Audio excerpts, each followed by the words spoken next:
ایک بت پرست اپنے بت کو یاد کیا کرتا تھا، یا صنم یا صنم یا صنم یا صنم. 70 سال گزر گئے.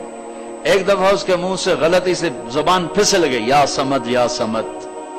تو اللہ نے کہا لبیک یا عبدی لبیک، اے ہے لبیک یا عبدی لبیک. فرشتوں نے کہا یا اللہ یہ تو تجھے جانتا ہی نہیں، غلطی سے کیا کیا؟ اللہ نے کہا 70 سال سے انتظار کر رہا تھا کہ کبھی مجھے پکارے. آج پکارا تو ہے، چاہے بھول کے ہی پکارا ہے.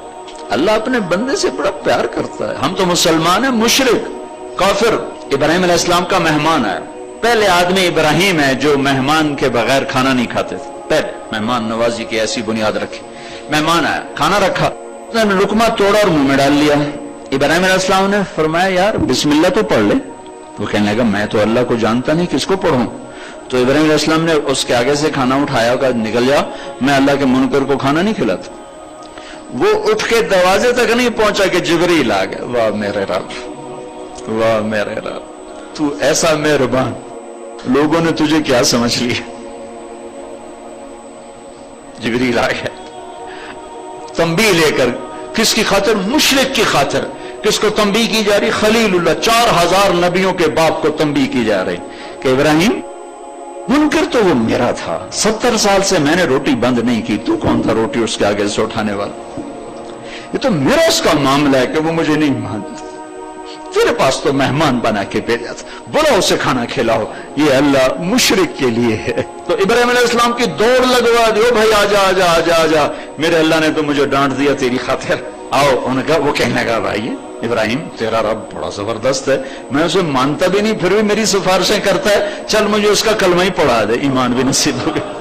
تو کسی کو گناہ میں دیکھ کے حقیر نہ جانو، اس کی حوصلہ افزائی کرو، اس کو پیار کرو، اس کو سینے سے لگاؤ، اس کے لیے دعا کرو. اللہ کرے گا چھوڑ دے. یہ شرابی ہے، یہ جواری ہے، یہ چرسی، یہ لہجے اختیار نہ کرو. اللہ بڑا غنی بے نیاز ہے.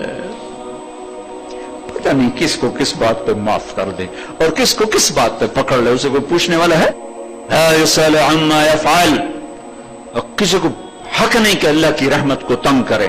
ہاں بے شک اللہ کا قانون ہے کہ یزید اور حسین ایک ترازو میں نہیں تولے جا سکتے. یہ اللہ کا قانون، ورنہ تو ساری کربلاؤں کو آگ لگا دو.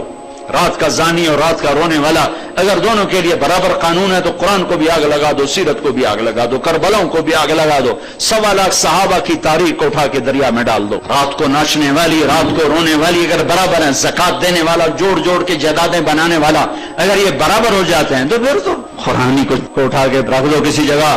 لیکن اللہ کی رحمت کو پابند نہیں کیا جا سکتا. جس کو چاہے معاف کرے، جس کو چاہے پکڑ لے.